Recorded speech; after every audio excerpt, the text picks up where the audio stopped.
Hi everyone, I'm Chandler. I'm here with a special guest, my bestest friend Carly, and welcome to episode 12 of Turning to Truth.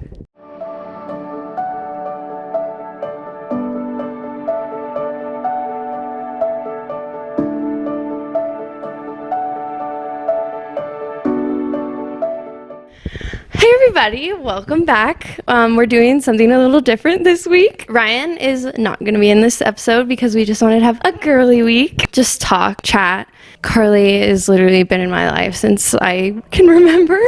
And we originally wanted to make all these podcasts and have good fun conversations. So we thought it'd be fun to just not have boys in here and just have a chat and introduce you guys to her because she is literally the most amazing person and she's changed my life. And the biggest thing I can say about her is that she is so loyal and she just means the world to me. She also has the most insane story. She just has gone through so much and just has become such a strong, confident person. And I just want you guys to meet her because she inspires me every day and I feel like she would inspire people watching. So welcome, Carly. Wow, that was quite the introduction. That was so nice.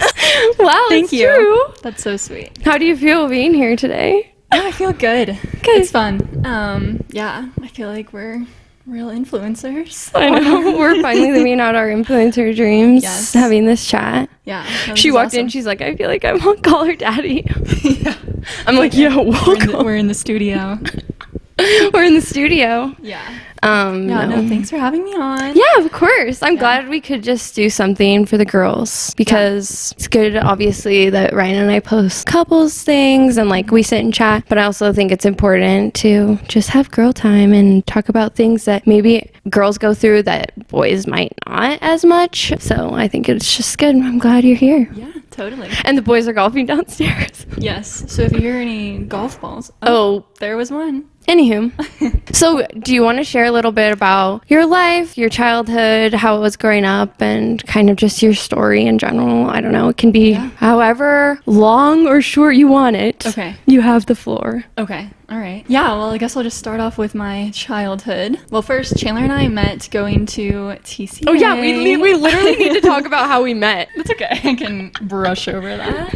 We met in, I believe, 4th grade at TCA at the elementary school. And I feel like I don't remember a ton of We weren't really, like, friends. We just, like, knew of each other. Yes. Like, Chandler came. She did not go to that campus since kindergarten.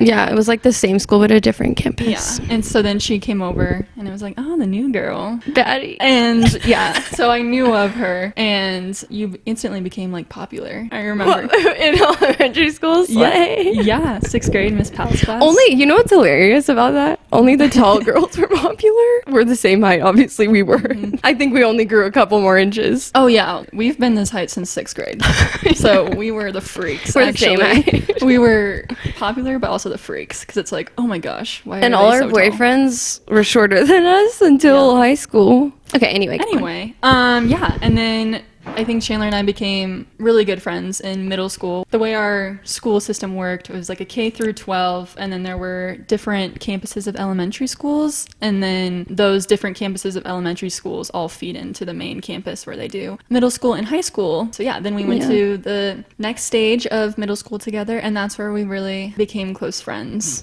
And yeah, I don't think we were friends, and we like just knew of each other. Yeah. Honestly, in 7th grade, Chandler annoyed me so much. Like, I was not the biggest fan. And I was like, I need to keep up with these standards because everyone liked Carly. Oh my god. And so I was like, I need to. That was so funny. Anyway, go on. I just remember this one time, I believe it was in 7th grade. Was that the boyfriend stealing story? Mm-mm. Oh. No. Can you tell that story too? Well, you know it better than me. Oh, since okay. It was your boyfriend. What if they're listening? They don't get the acknowledgement of their name being said. Anyway. Middle school heartbreaks. Literally. All right, go on. Yeah, I remember this so vividly. We were in 7th grade PE, and Chandler was like the very popular volleyball girl. Like everyone like I was like a popular volleyball girl, and she's like the popular like track star. At PE, I'm like, if today's volleyball day, I'm going hard. Yeah, and I don't even know what we were playing. And maybe it was volleyball, but for some reason I feel like it was badminton, and you were just Oh going my gosh, I remember this. Were we on the right crazy. side of the gym? Yes.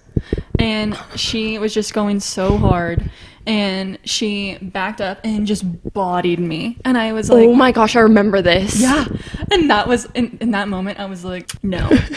Like, now we have beef. Because it hurt so bad. I got some tears in my eyes. I was like, What did oh I do? Was I like, eh, You just like brushed it off. You were just like in my way. chill. And then, gosh, that was like the shining moment of that. And then somehow, I think it was became- eighth grade. In eighth No, grade. it was the end of 7th grade. The end of 7th grade, something happened, and were you gonna tell the other story? Wait, let's tell the other story. Was that in 7th grade? I don't remember. Okay, anyway, I think it was 7th grade because we were definitely friends by 8th grade. But Maybe that's how we became I don't- close. yeah, maybe. Because it literally felt like overnight. It just happened. all of a sudden we were like, wait, let's be on the same page because Yeah. we're gonna thrive as two. Yeah, true. Two is better than one. Yes. And then we ran the school. Yeah, we started going to DSM, this worship group, kind of. We just went to hang out. Yeah. And hang it out was a with worship boys. night, and we literally would only go to hang out with boys. What are you going to do? It was the only way we could meet people in the summer. It was so hard to hang out with people during the summer when you're like younger like that. So that was like our excuse to see people during the summertime. Yeah. And then we were best friends in 8th grade, did everything together. I felt Minus like the one phase in 7th grade where my 7th grade yeah. boyfriend broke up with me because he liked Carly. Yeah. And then Chandler confronted me and like I had something to do with it. I was like, I had no idea that this was I'm like, the way he felt about this situation. I was like, I swear I have nothing to do with this. And then we were chill. And then we were She was chill. like, okay, we have no problem. You know, in like middle school or 8th grade, you just like something happens and you just like, you just get over it so fast. Oh, in that case, then Let's be forget it. friends. Yeah, exactly. Yeah, and then we were close going into high school. We took a little. I wouldn't say moved high break. school, Yeah, so sadly. it was hard to like be close like we were after I left because obviously when you go to a different high school, like you have to meet new people. So we didn't see each other for a while. And then we ran into each other at the movies. Yeah, we would like off Chat. and on text each other about things that we could bond over, about like what the other was going through at that time. And we would stay connected that way. Yeah. And then I think it was towards the end of high school where we like really got reconnected, started hanging out a lot more again. But also, even though like we took time in between those years, We were like, so yeah, friends. it was, just picking up right where we left off. And Yeah. It was like never weird or awkward or anything like that. Yeah. We got close towards the end of high school because we started being outsiders in the friend groups. Little rebels. So I just feel like we always knew it was like a safe place with each other to like. Yeah, we've always been That too. really good at like our brains kind of are wired similarly, so we can understand each other really well, and so it's just easy to be friends with someone like that, which is why our friendship's always been easy. Yeah. And then COVID year when you came back after being at Nebraska. That for horrible a year. place. Yeah. And then that summer, COVID summer, Chandler and I hung out literally every day. And it was a hot girl summer for us. Yeah. Doing crazy things. Everything. Yeah. You could do anything in COVID, so Yeah. we did everything. So, and That then was I fun. feel like that's where we just got even closer. That was like the and- uplift of our friendship. our we souls just got meshed. we just got so close. Yeah. And then since then, one thing that's cool about Chandler and I's relationship is that we've always gone through major life events At or similar like, changes times. at a very similar time frames, which has just been really nice because we've always had each other to lean on because the other had just gone through that or ended up going through that Yeah. like not too long after. So we're always like able to be there for each other, whatever the situation was. And one thing that I've always really appreciated about our friendship is I can be 100% raw and real with you, and it's a judgment-free zone. And I feel like that's really hard to find. Even with your closest of friends, you still might have to like filter yourself a little bit. And I've never had to do that, and it's been great. And now, that's so nice. Aw. It's true. And now we were going in college and then moved to different places for a little bit, and now we're finally just 10 minutes from each other. Yeah, we live 10 minutes away from each other, which has finally. in our whole life together, we have never been that close. Not even when we both lived at our parents' houses when we were kids. So this is just like period of life right now. Yes. That was such So- a great. That's a recap of our friendship. Yes. Okay. And you want me now- to get into Yeah, my just tell a little about yourself. Well, I was born and raised in Colorado Springs. I haven't ventured too far. I went to school at Colorado State University in Fort Collins. How was that time for you? I know it, but let's share to the class. Yeah, let's dive into that, unpack that. Gosh, well, college, unfortunately, is something that I would not, a lot of people are like, oh, college is the best time of your life. It's where you meet the most amazing people, the best of friends, whatever. That'll stay with you forever. Yeah, that was not the case. I also had a different college experience than most, but I feel like a lot of people our age can relate because it was just COVID. COVID derailed that entire experience. And being at a big school like CSU, it really just altered the way of life up there totally. After I graduated, I ended up only having 3 normal semesters of college total, like being in person around people. Because CSU was really strict because it was a state school. Yeah, exactly. And like there were some classes where there's 300 people in the class and, so it's just a big liability risk issue that they had to work through. And it took a really long time for anything to be back to normal there. But yeah, gosh, CSU. And looking back, I would think I would have gone to a different school. Not because CSU is a bad school, but just to find myself a little bit better in that time of being in college. Because I also think that that's like the reason you go to college. If you want to just like learn more about yourself. Also just like meeting people, experiences. I just didn't have a lot of that. Like true independency after leaving home. Totally. Yeah. I think there was a lot of things that unfortunately were in my control that I just didn't take the opportunity to really venture out and learn more about myself and take risks or anything like that. And in hindsight, definitely should have done that. If I could go back, I would do it in a way that I wouldn't want to repeat how I did it. I would want to do it completely differently. There were people in my life at that time that did not bring a lot of light into my life in hindsight. And I even knew it at the time. I just felt very shadowed, and it was just like it was honestly like if you didn't know, like looking into my life, I kept that dark part of my life very quiet for a very long time. But there was like stuff brewing throughout college, honestly, even starting in high school, that went through college and then really didn't come to light until, like my senior year of college. And, a lot of things contributed to this darkness that I'm referencing. And I'll get into that a little bit more. But the environment that I was in, the people that I was around, there was just a lot of toxicity that I was immersed with that you almost just feel caged. And you just can't get out of it. And that was me. And I just kept making the same mistakes over and over again. And pretending like you were fine. Yeah. And when you make the same mistakes over and over again, there's a part of you that it just almost feels like normal because it's comfortable to make the same mistakes over and over again, which is hard to imagine, but it just is, because maybe making a change is actually going to be harder in the long run, but more worth it. And that was just something that I struggled with and didn't ever come to terms with until way too long.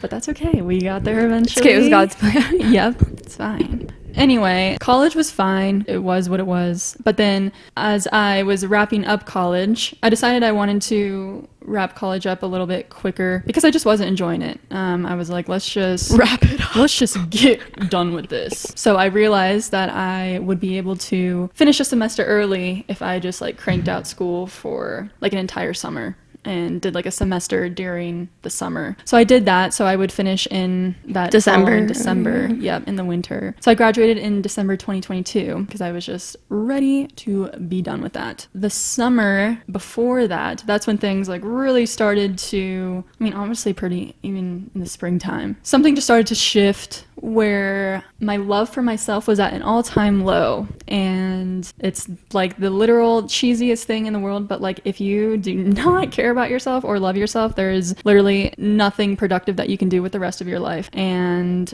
I would come to find that out the hard way shortly after. So yeah, leading into that summer, I just had some things brewing in terms of I was not taking care of myself, not taking care of my body. I was very much neglecting myself and just not taking care of myself how I should have been. I became like very unhealthy with exercise. I had a terrible relationship just with my body overall, and food and exercise. And trigger warning for anyone anyone who might be going through something similar. But it got to just a very bad place where, I mean, I just looked like a completely different person. And I acted like a completely different person. It was all consuming, and it was literally the darkest time of my life. There was nothing going right. When I was in this phase of neglecting myself. I was a senior in college, you know, I was on my own, I was single, I was trying to just figure out what I wanted to do after college, but at the same time, I was not taking care of myself, and I was just trying to figure out what the next steps were going to be. So that looked like, of course, applying for jobs. I applied for so many jobs, nothing was going my way. Oh, that's such a stressful phase of life. Yeah,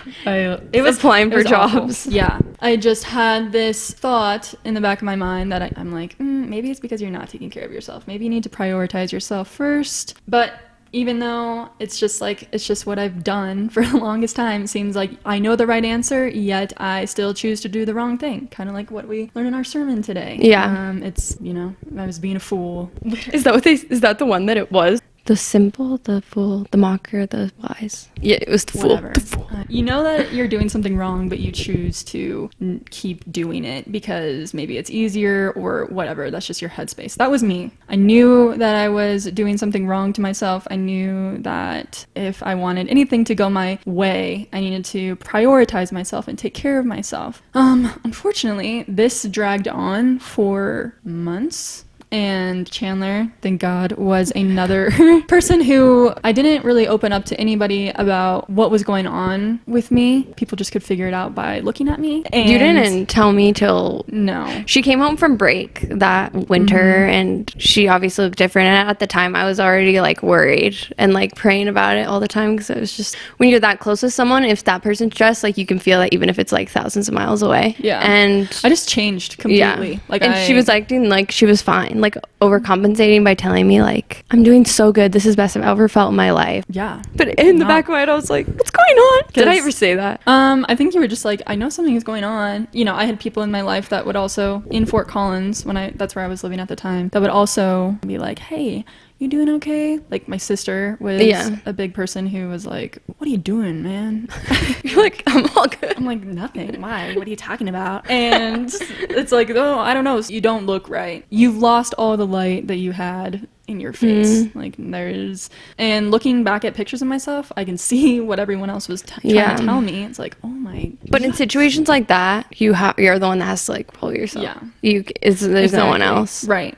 So anyway, I was going through this for a while, just in this terrible phase of my life. I got to an all-time low where I had to go home. I was living in Fort Collins, and I just could not be there anymore. I was just having a terrible time, mentally, emotionally, all the things. So I just moved home, literally on a dime. I called my parents. I was like, I'm coming home. Yeah. You made that decision within, like, days, didn't you? It was like literally one day where I just had enough. I was like, I can't be up here. I was alone. I didn't have a roommate at the time, and it was just very isolating. And when you're not right in your head already, being alone does not help. And also, I was just not open to talking to anybody about what I was going through because I didn't want to face reality. I did not want to come to terms with myself that this was my life and this is what I had done to myself. And yeah, it was just a hard choice, but I decided I needed to go home. So I came home, and I was still struggling. I literally had my last, which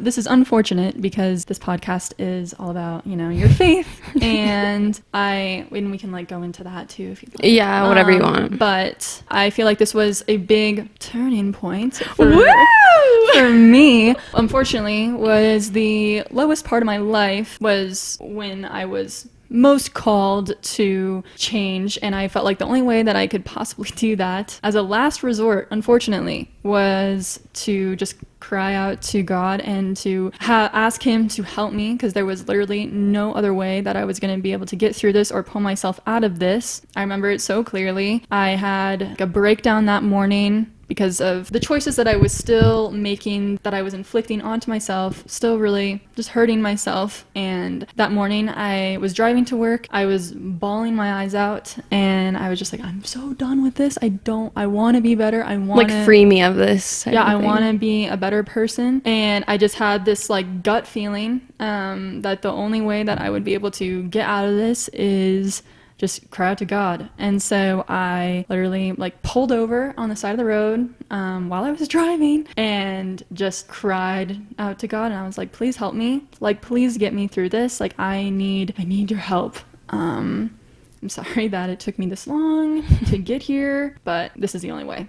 And I know that this is the only way. And then from that instant, my life literally changed. Like, from that day. Like a flip.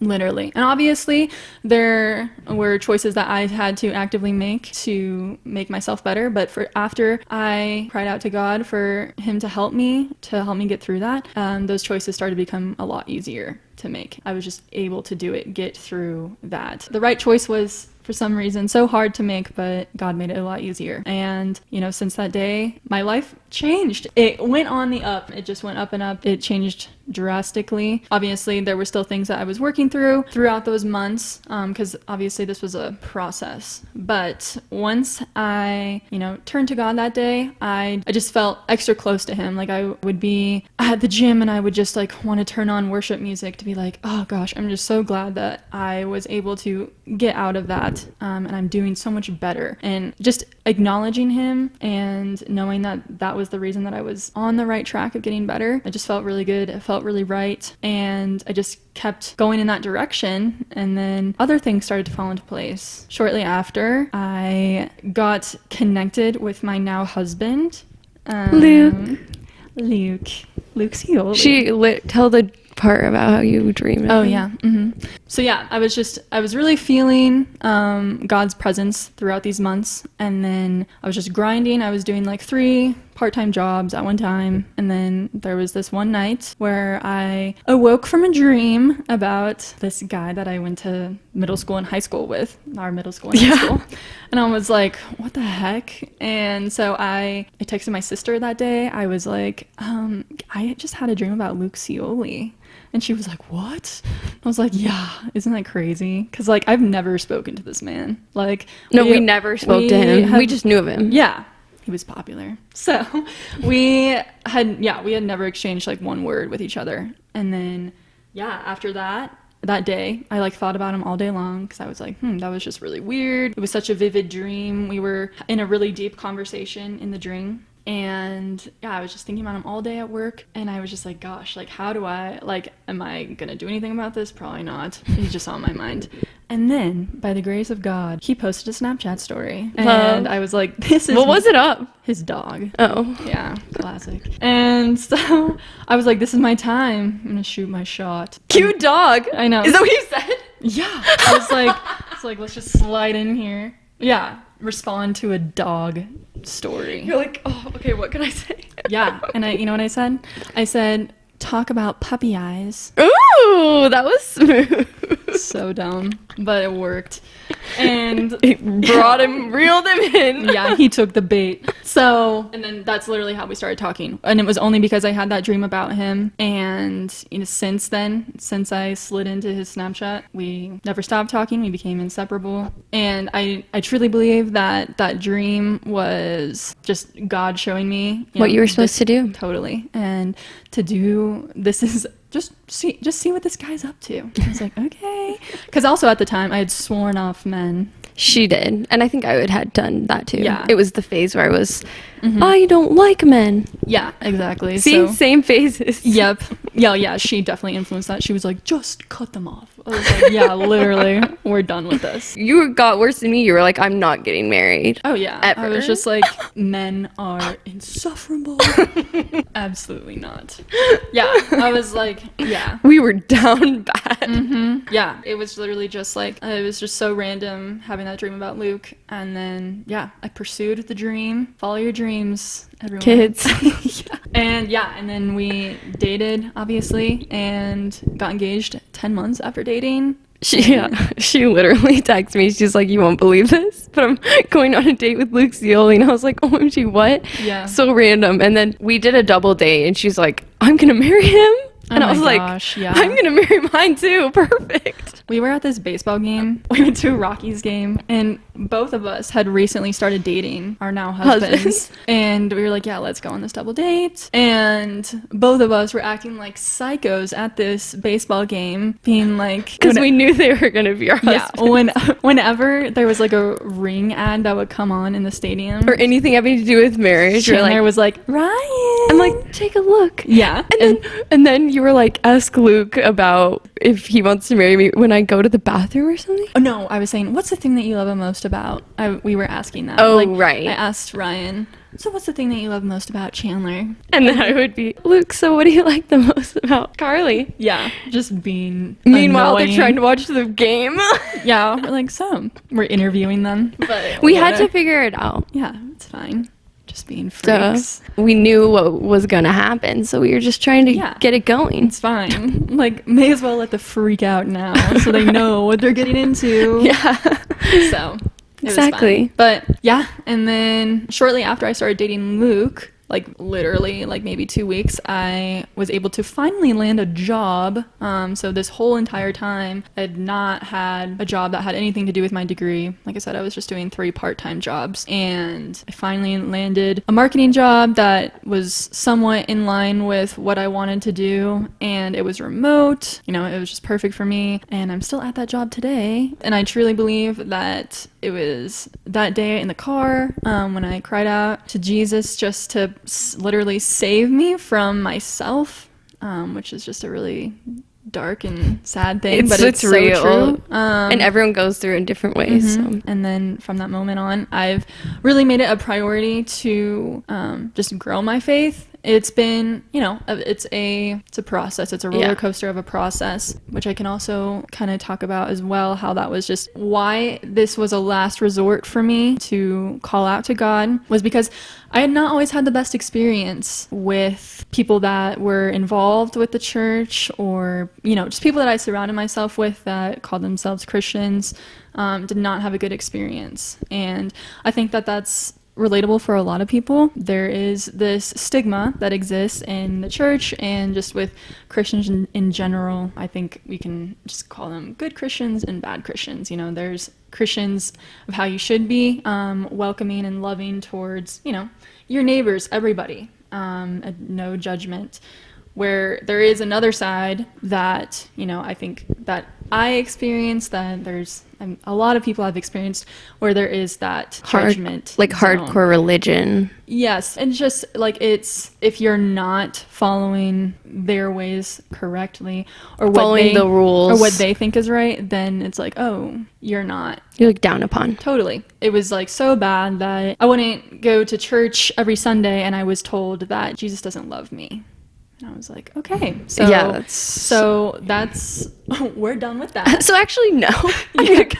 Yeah, so I'm good. And yeah, I mean, that's just a major turnoff, where it's just like, okay, this is something that I am interested in, but I just never felt super welcomed, and it was just a big judgment zone. And that's something that I just resented it, essentially. Totally, yeah, and just deterred from for a very long time, and delayed my growing faith until I was at the lowest point in my life, and that was the only thing that I just had in my heart and my mind that would get me out of that. And since then, since I have gone through that experience of, you know, just being judged and not feeling totally welcomed into growing my faith, I try to be like extra cautious now of people who might be going through something similar, wanting to grow their faith, and just being aware of that, and just being like, no, this is come as you are. Right. Like, you will be welcomed no matter what your past is, no matter what you did last night. Like, you are welcomed here. Right. And yeah, that's how it should be.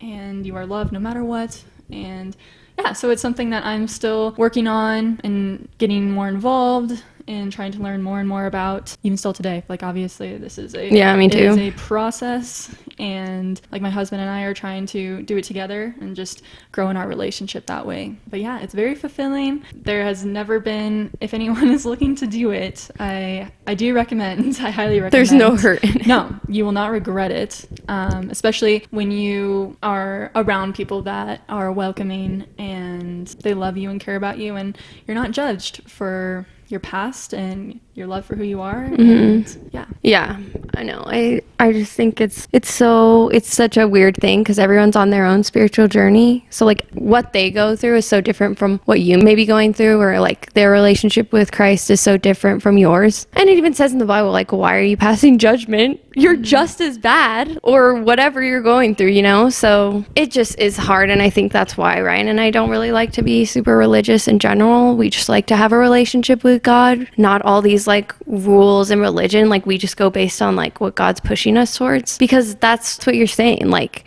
once you get stuck in the religious tactics, that's when judgment starts getting in. You start comparing yourself to other people and what they're doing, when really it literally doesn't matter what other people are doing. You're just supposed to love them for who they are. Yeah. And they shouldn't be worrying about what you're doing. No. And I think there's a difference between being inspired by something, but when you feel like you're being degraded or put down, of course it's going to drive people away from religion. So I think what you're saying is completely understandable, but it's so hard. But that's why you're right.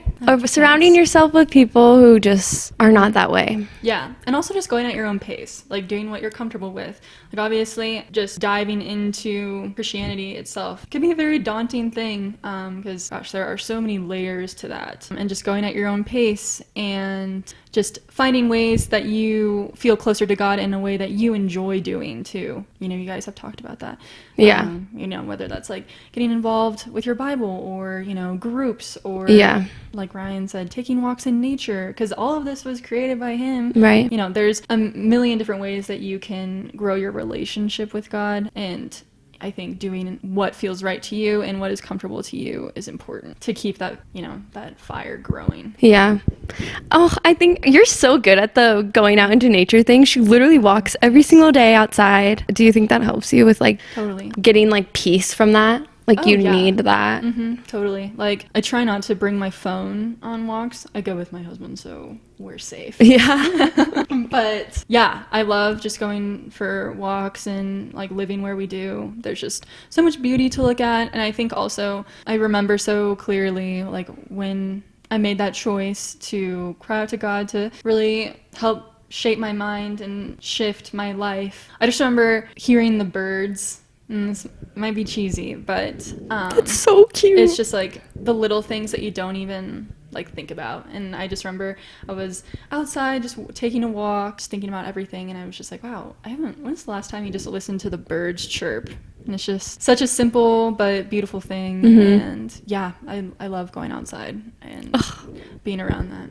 Yeah, that's so good. Oh, cute. Yeah, no, I can see she's just so different. Like you're so confident. I mean, you've always been confident, but during that phase, obviously we were long distance friends, but I could still feel what she was going through, and just seeing where you are now. And I think, honestly, Luke has a big part in it, because he really, just from what I feel like you've told me and I've seen, is he just encourages you so much in that, because he knows what you went through, so he encourages you to help you just be who you are now. And like, don't you feel like that? Like he's really good with her about that stuff. Totally. And honestly, my husband Luke is one of the most inspiring people that I have ever met. My husband has gone through his own trials and tribulations with himself and his health, and he is just resilient for being only 26 years old and have gone through what he's gone through. So he's just a big reminder of he's a miracle, honestly, and what God can pull you out of and get you through. So I look to Luke as a big reminder of how precious life is and how everything that we have is a blessing. Yeah. And he's been great. He always has wanted me to take care of myself. He checks in on me. Just totally different than anything that I've ever experienced before. And he's been like that since day one. Yeah, it's definitely like an iron sharpening iron relationship because of all that you guys have gone through. So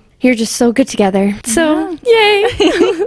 What do you think you would say to the people who may be going through that right now after going through all that? It does get better. Just don't neglect yourself. It's such like a simple thing, but it really is just so important to pour into yourself and to love yourself. And, you know, there's that really cheesy phrase of if you don't love yourself, you can't love anyone else. But I cannot even emphasize how accurate and true that is, because it happened to me firsthand. And, you know, when you pour into yourself and, you know, you want to better yourself, it's only for the best, Yeah. and everything else in your life will slowly start to fall into place, and I can promise you that. And also She's living proof, everyone. Yes. Going through that. and also, yeah, having God on your side and leaning into him, because truthfully there was no other way that I was going to be able to get out of that. And then, yeah, having him to lean on, that's a huge just comfort, and you feel peace. And anything that has come up recently too, that it's just hard, You're like, let's I just pray I about need it. to, yeah, just lean on God. And something does happen, some supernatural things do happen to my mind, and I feel peace. So Yeah. The Holy Spirit brewing yeah, in totally. the air. It is real. It is real. Oh, that was so good. It was so inspiring. Oh, I thank was like you. getting chills. I always I'll never forget when you told me that story where you pulled over. Dude, I got chills when you told me, and I still get chills because it's like such a raw thing. And I appreciate you sharing it because it's such a vulnerable thing, but Yeah. it's real. It's interesting because you're like, if I would have done that sooner, that type of thing. But obviously we're all put on paths specifically, and it's cool because no matter where we're at, like God just has his hand out ready for us to take it whenever we're ready. And so Yeah. I just think your story's sick. Thank you. Yeah, and I still see signs of God all the time because I talk to him a lot. So I also struggle with anxiety. I'm an anxious little girl, so I can get wound up about some things. And there's some things that have been on my mind that can send me into a spiral.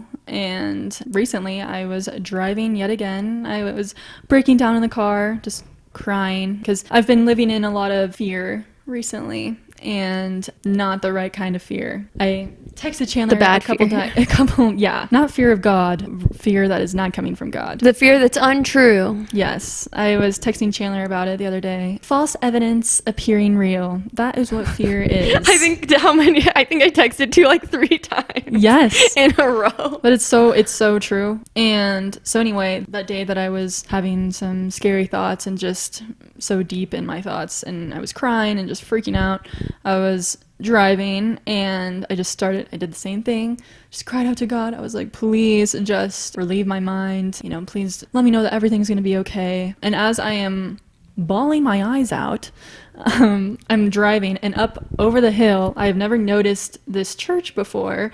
I don't even know what church it is, but they just have a giant cross outside, and that was like the thing that I saw just coming up over the hill was just this Oh, that was giant the first cross. thing you saw? Yeah, and I was like, see, there he is. Oh. Like, he's right there. Like, he hears me. But I truly believe that's just God showing me he's right there. That was the first thing that I saw, and that he hears me, and that everything is going to be okay. A God wink. Yeah, exactly. He's like, I got you. Everything's fine. And since that day, I have just felt this like overwhelming amount of peace. My anxious thoughts can try to get me worked up. There's like it's almost like I was telling Luke, I have like a wall in my brain right now that I feel like it's just like God's shield that he put up. The armor of God. Yeah, like I can't even get myself worked up about that, even if I tried, because I just think that he intervened and put something in my head, and he doesn't want me to fear anything. And so, yeah.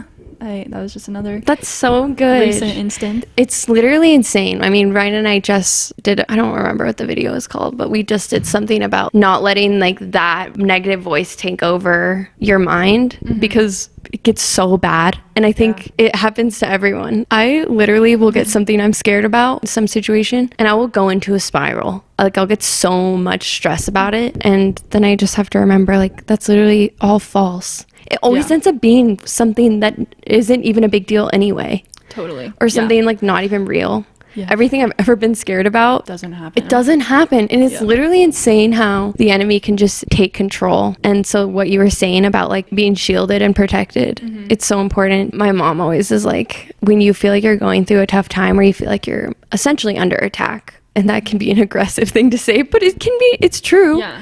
Like, wake up every day and like pray protection over your mind and your physical, because you never know like what's gonna try and come at you that day. And it's true. Yeah, that reminded me, Avery wouldn't mind me sharing this, but she was going through like a phase where she was scared of everything, and she had like a breakthrough moment where she literally was like started screaming the Psalm 91 out loud in the middle of the night. She was so scared. And now she says she like can't get herself scared about anything anymore. Yeah, she like it's has it's like something switched after that. She's like, oh, actually I'm not scared at all. And I'm Yeah. like, how? It's crazy now. Me and Ryan always talk about how it can just all of a sudden switch and like God's got you. Yeah, it's not something that I could ever make up because I can get worked up. And like I literally can't. Like if I try to, if I sit in my thoughts and I'm like this could happen, it's just like I almost just don't feel any of those scary emotions or You have those faith. Yeah, I'm just like, what's there to be scared about? Like even if something did happen, everything will be okay. There's nothing to be worried about. Everything will end up being okay. There's so many proofs of everything will end up being okay. There's always light in the darkness. Yes. Oh, but yeah, that was so fun. It was so fun. I'm just so glad that we could do this and you could share and inspire people who could be going through something similar of just trying to live life themselves instead of just like allowing God to take over. And it's important to remember is it's hard to get to that point, but once you make that decision on your own whenever and doors start opening for you that are good for your life, that are fruitful and that God wants for you and has just been waiting for you to make the decision so he can open all these doors for you because he knows the gifts that you have. And I think you're literally living proof of that. And I think that's inspiring for me and whoever listens. And I love you so much. I love you. You're just amazing. That's so nice. Thank you. We need to have you and Luke on. Yeah, And we can do like a couples. Yeah, That would be fun. Obviously, I am still very much a work in progress. I am Aren't we not all? Yeah, like please, I can still use a lot of work, but I'm in a much better place and I have a lot to be thankful for. Well, we're all a work in progress, so don't you worry, girl. I definitely don't have it all figured out. That's why we have our So, faith. taking it day by day. Yeah. That's all you can do. Well, thank you so much for coming on. Yeah, thanks for having me. Yes, if you have any questions for Carly or any comments for her, you can just DM us or email us at voice@turningtotruth.com. We post on YouTube and Spotify, and we post on Instagram if you want to follow us there at Turning to Truth Podcast.